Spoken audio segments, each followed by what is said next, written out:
setting. May iba may pangarap na buhay ang pangarap, pero bakit hindi pa rin umaasenso? Why? Kasi, you don't have the correct mind setting. Ano ibig sabihin nun? I believe na our minds are very powerful. Ibig sabihin, kung ano iniisip natin, nangyayari. Hindi ba? Kaya umpisa pa lang, kailangan maturuan mo na yung utak mo na mag-isip ng maganda. Kasi hindi ba nangyari pa sa inyo yung umattend ka ng RBT at excited ka, in your heart gusto mong gawin na negosyo na to. But then pag uwi mo sa bahay, sinabi ng nanay mo, hindi para sa iyo, mag-iyakin ka. Unti-unti parang may maliit na boses na bumubulong sa tenga mo. At sinasabi, hindi mo kaya yan. Mahiyain ka. Unti-unti nangihina na ngayon ng loob mo. Pero few hours ago, bigay todo ka para sa royal. Why? Kasi yung maliit na boses na yung unti-unti, nag-iisip ka na naman kung ano-ano na hindi maganda. Remember, kung anong inisip mo, iyon ang nangyayari. Basurang inisip mo, basurang resulta. Tama? Tama mali? Okay, what your mind conceives, your body achieves. Now, mga kaibigan, bakit napaka-powerful ang utak natin? Let me introduce to you our minds. You know, our minds are composed of two things. That is the conscious mind and the subconscious mind. Yung conscious mind po, of course conscious, alam nito, that's only 10% of your mind. Kung ito po yung iceberg, that is just 10% or the tip of the iceberg. Ang conscious mind po, this is the boss, thinker, dominant, logical, rationalizes, gives command. Ibig sabihin, ito yung boss, ito yung nag-iisip. While the subconscious, which is only 90% of your mind, ito po yung servant. Hindi niya alam kung ano ang tama o mali. Kung ano sasabihin ng conscious mind, susunod lang ang subconscious. Yan yung creative, intuitive, non-judgmental. Hindi niya alam kung ano ang tama o mali. So for example, ano ibig sabihin yan? Yung conscious mind, aware ka sa iniisip mo. While the subconscious, susunod lang yan sa sinabi ng conscious mind. Example, sabi ng conscious mind, ang pangit ko naman. Ang sasabihin ng subconscious, oo, pangit ka. Ang hirap naman ng royal, oo, mahirap yan.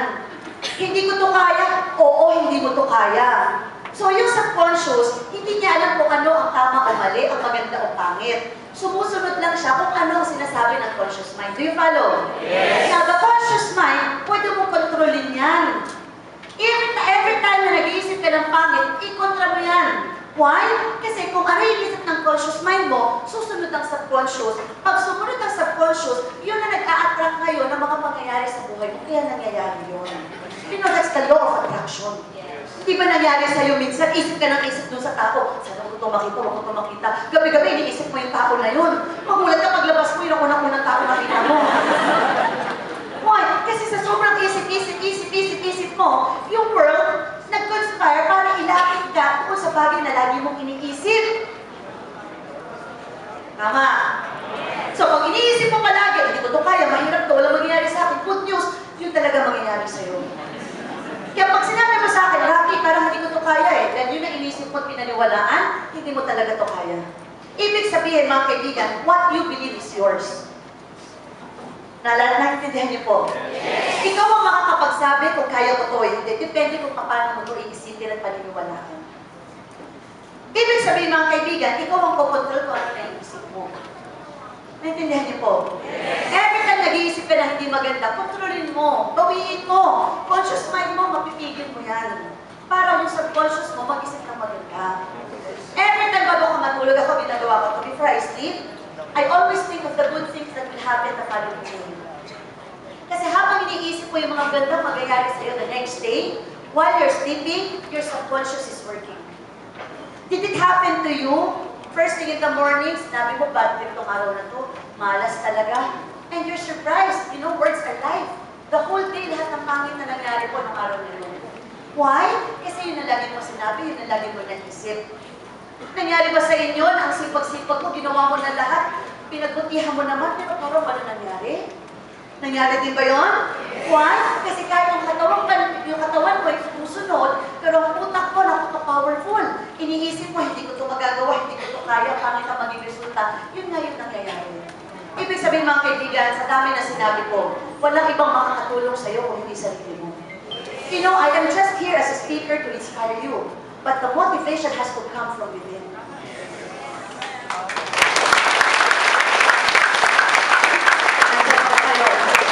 Nandiyan kailangan buuin mo ang loob mo. Umpisa pa lang ngayon, buo ang loob mo. Pag sinabing buo ang loob mo, you have to believe 100% that this business is going to work for you. That you have to believe 100% kung ano nangyari sa amin, mangyayari sa iyo.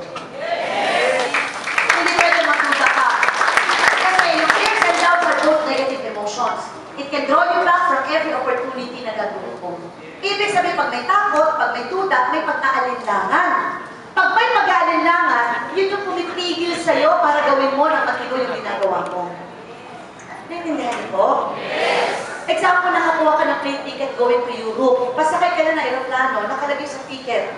50% makakapunta ka sa pupuntahan mo. 50% magka-crash ang aeroplano. Sasakay ka ba? Siyempre hindi. Eh kung 80% na makakapunta ka sa pupuntahan mo, pero 20% magka-crash ang aeroplano. Sasakay ka ba? Eh kung kaya 99% makapunta ka daw sa pupuntahan mo, pero 1% pabagsak ang aeroplano. Sasakyan mo ba yun? Hindi pa rin. Why? Because it has to be 100% is to zero. Dapat buo yun. Kasi yung konting tuldok, yun yung pumigil sa'yo. The same thing mga kaibigan, pag nag-decide ka gawin ng royal, hindi pwedeng 99% naniniwala ka, pero parang 1% nagdududa ka. Kasi yung 1% na pinagdudahan mo na yun na yung pumigil sa'yo sa lahat na pwede mo gawin.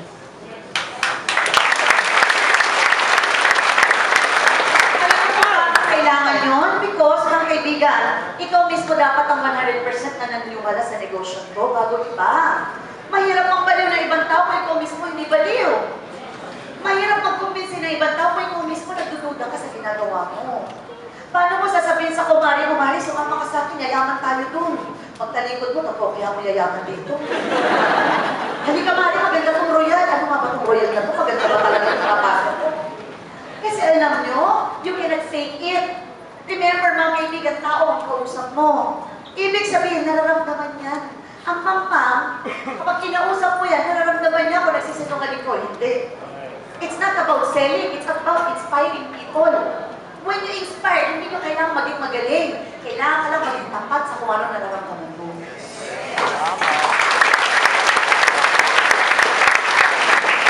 Bakit hindi ka naging effective sa mga kinakausap mo? Ikaw mismo nagdududa. Bakit hindi mo makumbinsi sila? Kasi ikaw mismo nag-aalanganin. Subukan mo tagalin yung pag-aalanganin na yan. Subukan mo buuin ang loob mo. Lahat ng nakausapin mo, nararamdaman kung ano yung nararamdaman mo. You know, you call that personal power. And personal power always comes from within.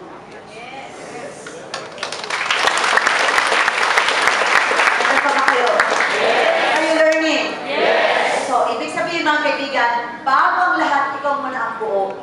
Ikaw muna ang maniwala na kaya mong gawin ko ano nangyari sa amin. Diba?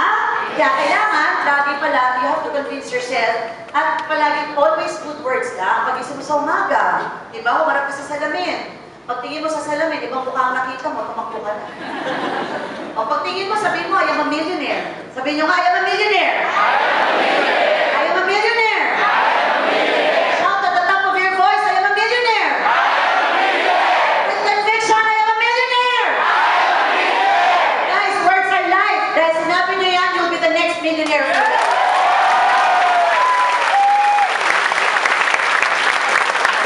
Paulit-ulit ko lang sa umpisa, medyo nanginilapot ka pa. Hindi ka pa sanay eh. Kaya paulit-ulit mo lang sabihin, kailangan kang masanay. Naintindihan? Naintindihan? Mas maganda naman masanay ka maging mayaman kaysa maging masanay ka maging mahirap. So, sa umpisa, nangingilabot ka, natatawa-tawa ka lang, okay lang yan. Kasi isang beses pa lang, pero paulit-ulit mo sinasabi, every morning, I am a millionaire. Something wonderful is going to happen to me today.